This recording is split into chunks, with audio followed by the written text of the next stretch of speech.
Hello, everybody, and welcome back to another episode of Spincast. Today, we're diving back into the world of collegiate esports. Joining me is Michael Jones from Drury Esports. He is the head coach there. So without further ado, Michael, go ahead, introduce yourself. Tell us a little bit about your past and kind of how your experience in esports has taken you to being the head coach at Drury, where you currently are.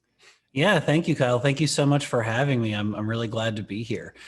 We are in our second year of the esports program at Drury University. Prior to that, I was the head coach of the program at Culver Stockton College, also here in Missouri.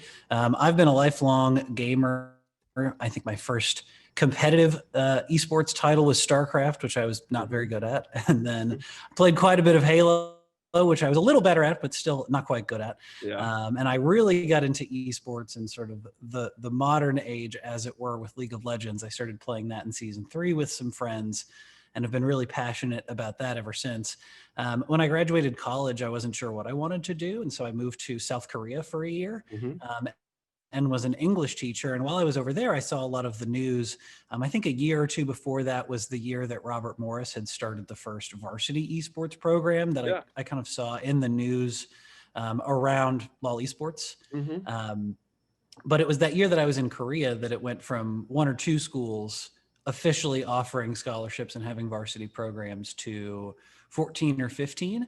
And I got involved just by cold reaching out to the program director at Southwest Baptist University, also here in Missouri, not too far from Springfield.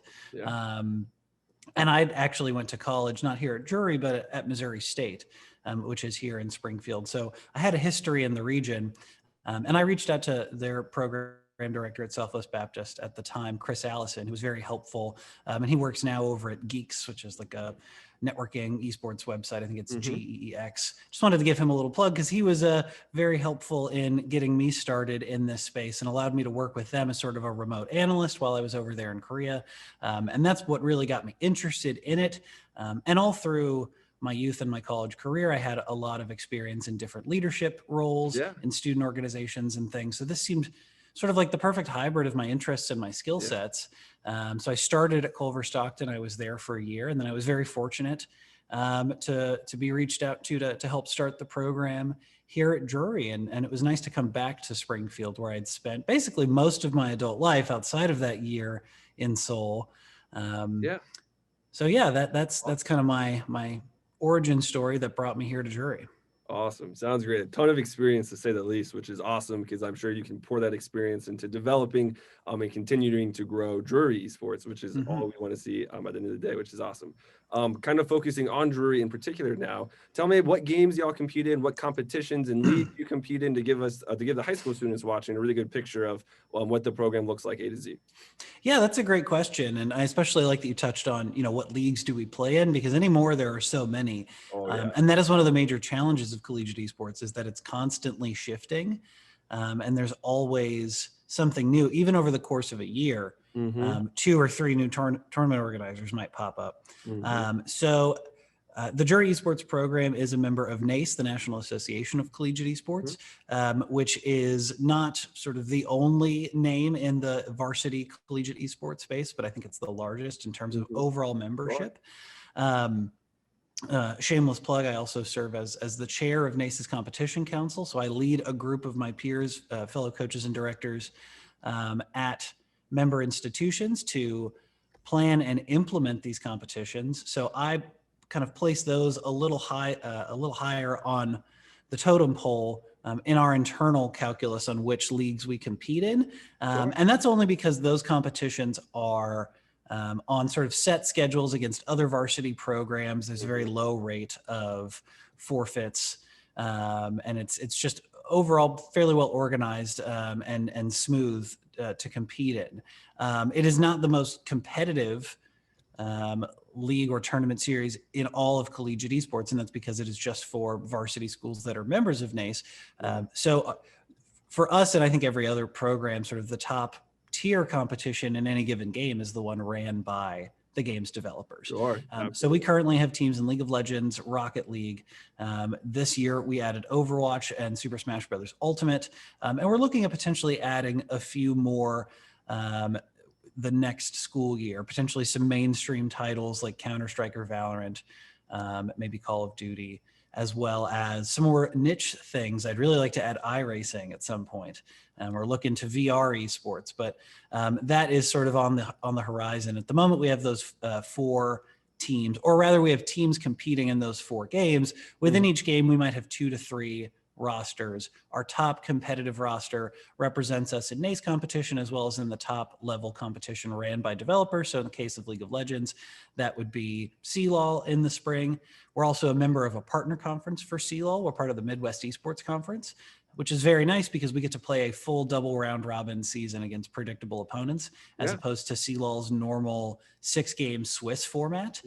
And in a normal year, we would be traveling. So last school year was the first year of competition for the Midwest Esports Conference. And we traveled to, I think, 4 different lands over the course of the season, and we actually got to host one. And each of those featured a bunch of other games, but was also the next few matches in the CLOL regular season for us. So that's really exciting. Even in a year where we can't travel, that's very nice, but hopefully we can get back to traveling soon. Absolutely. For Rocket League, we play in Collegiate Rocket League. We play in TESPA competitions. For Overwatch, or we will be this next year in sort of whatever TESPA becomes, as this is being recorded maybe a week or so after the announcement of TESPA closing down, which is unfortunate because you can't see it, but I mean, I have the TESPA mouse pad, and I've been working with teams that have been competing in TESPA for a couple of years now. So I was sad to see that happen. But we look to compete in all of sort of those major competitions. And if there is time and it works around the schedule of our students, because ultimately that's what they are, they're students, right? And we want to make sure the student comes before the athlete part. If it works for everyone's schedules, we might do some additional competitions, and our sort of JV, our B and C teams, will compete in various amateur competitions. So our B League of Legends team, which is kind of like a gold average team this year, and my hope is that by next year they'll become our C team as we bring in more people. They finished 3rd place in Upsurge's new gold league. So that's to answer potentially your next question. That is a big ethos of mine, is to have players of all skill levels and a place for them. So we have some very competitive high level rosters. Our Rocket League is around 1,800 average.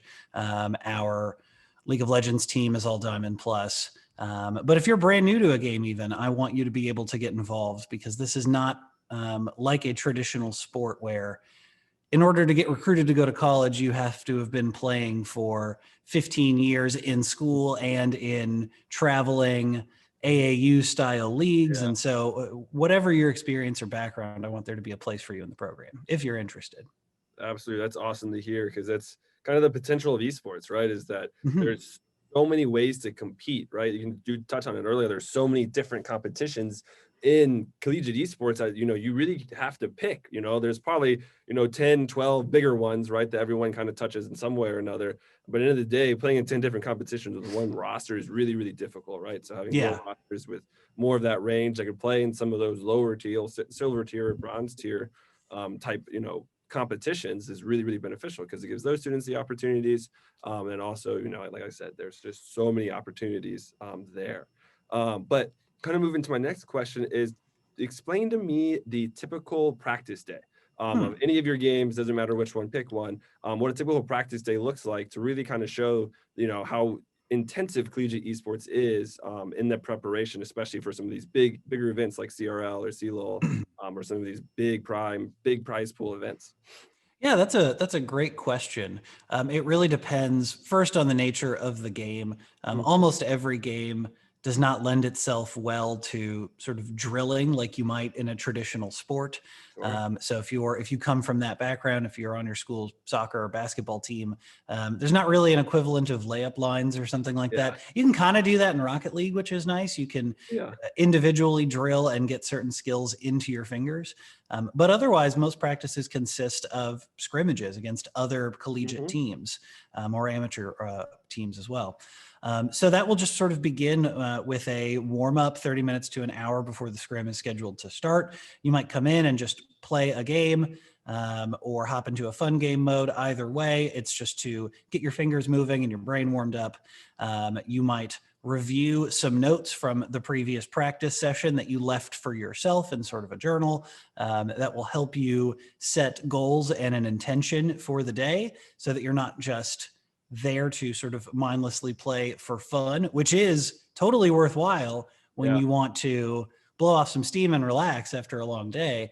But that's the main thing that I have my players focus on, is the idea that practice is separate from playing for fun, and you have to come to practice with a goal in mind of, what do I want to get out of this today? What do I want to improve on? What do I want to work on? So that sort of journaling and intention setting activity is going to be featured at the start of every practice. Before we actually begin the scrim, we'll do some light stretching. We'll stand up, we'll roll our shoulders, move around, talk for a bit, come up with a plan strategy-wise, or collectively set an intention or goals on what we want to accomplish with that practice. And then we jump right in. Between games in a longer set, whether it's a practice scrimmage or a match, we'll have a couple minutes to chat. I, as the head coach, especially with the games where I work a little more directly with the players, I have some other players that kind of serve as captains that take the lead on strategy, and other games that I'm not as familiar with, just because it's impossible to be a subject matter expert on every game. But for example, League of Legends is my main game. And so when I'm working with the league team, in between matches or games in a match rather, I sort of reserve the right to make the first comment or two to frame what I think just happened from sort of my impartial, as it were, bird's eye perspective. But I strongly encourage and want the players to get involved in that conversation. And that's one of the main things we focus on in our program, is building a culture of positive feedback based on an understanding that we're all trying to get better and no one's perfect. And the only way that we can grow individually and as a team are to point out our mistakes together and work on them, and have an understanding that when I say, hey man, you can work on this next time, I mean, I want you to be better, not you're trash, I don't want you on my team.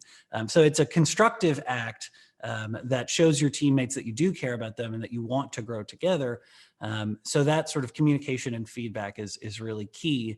And if there's time, if it's a longer practice session, we might hop right into a short amount of film review after the practice, but we usually practice in the evenings. So those are generally scheduled for another night of the week where we don't have a scrimmage. We'll review multiple matches and then go back and add to those journals and logs of our goals and intentions and build that up over the course of a semester. So we'll practice a couple times a week, maybe 2 to 3 times, closer to 3 to 4, maybe 5 times in the heat of a season when we're really preparing for a large tournament or playoffs, and sometimes a little less as we approach midterms and finals, because collegiate esports is a year-round season, unlike any traditional sport really, except for maybe track and field that sort of has indoor and outdoor seasons. It's one of the only sports I can think of that goes year-round, and that's another massive part of our culture that I'm trying to build, that we have time for ourselves, both as students and as just people that need to relax and not play video games in a high stress competitive environment all year.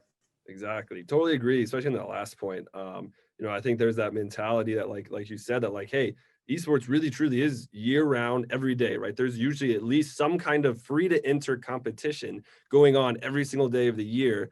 And then, more mainstream competitions usually go for probably 48, 50 weeks out of the 52, right? With the different seasons for the different, for spring, fall, and whatnot. But at the same time, like you said, you kind of need a 2-3 week like off season, right? We're like, hey, okay, I'm only going to play for fun if I play at all, or maybe not even going to touch my competitive game, really kind of like mentally reset and just kind of, relax until that next season steps up. Because at the end of the day, that's how it is for everything else, right? Everyone kind of has that time where it's like, okay, let's take a step back, just focus on maybe some individual training, some individual mechanics, more fun stuff, not fast paced, high stress every single night, every single day, Exactly.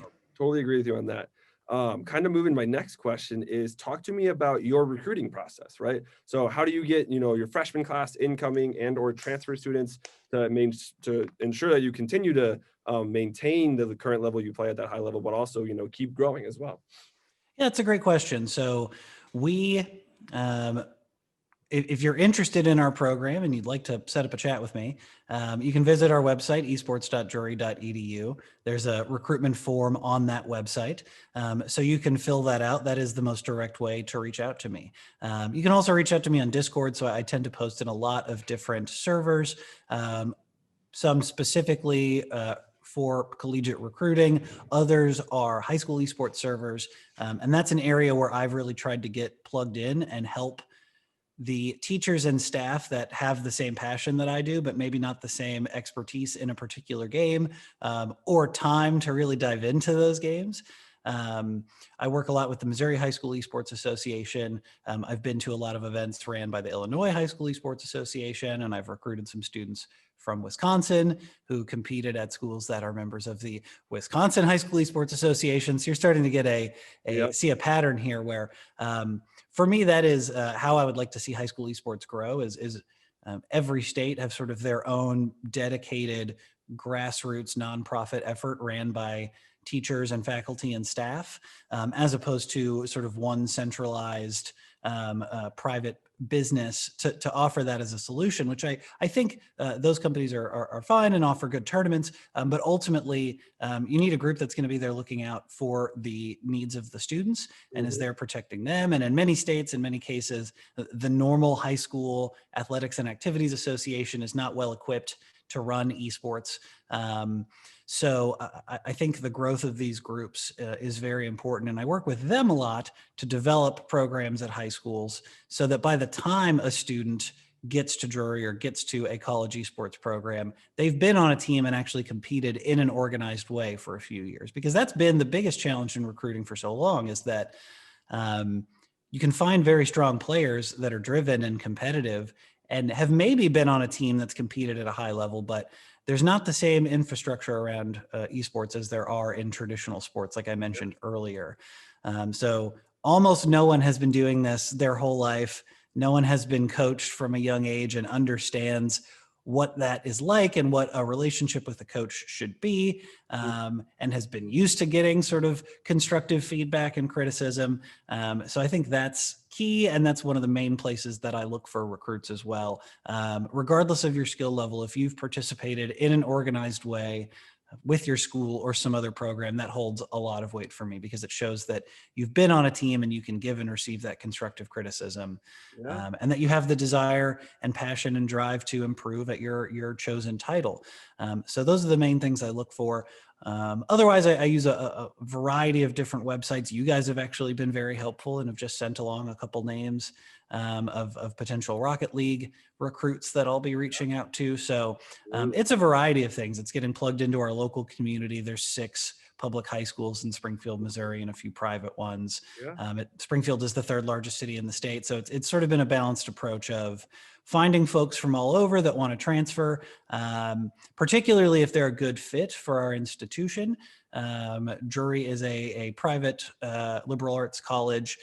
We have a lot of different programs that you would anticipate any college to have, your business, history, English sort of majors.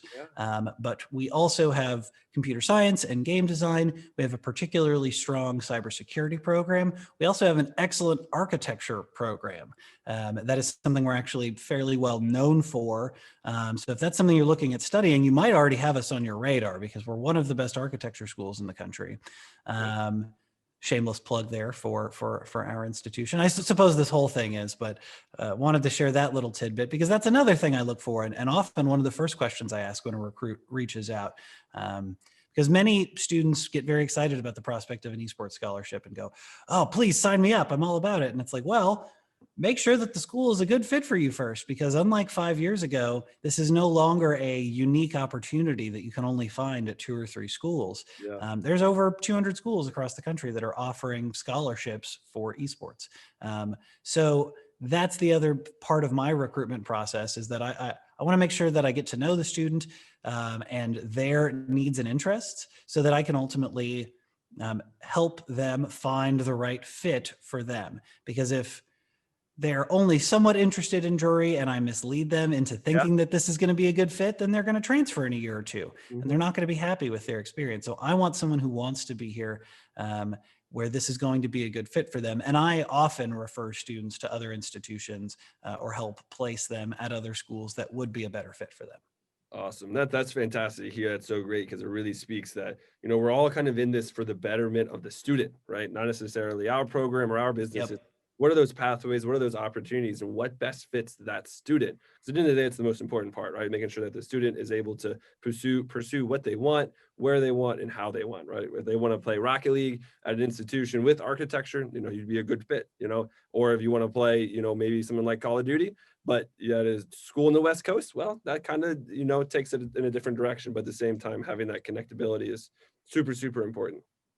But we are running out of time here. So unfortunately, we will have to stop here. But first, if you will, Michael, real fast, tell us where we can find out more about Drury Esports, any social media channels and or website that we can go and learn a little bit more. Yeah, for sure. You can follow us on Twitter at Drury Esports, Twitch at Drury_esports, or check out our website, esports.drury.edu. That's where you can find more information about our program, stay up to date on what we're doing, fill out our recruitment interest form. In addition to all the games that I mentioned before, we're also actively recruiting students for various media positions.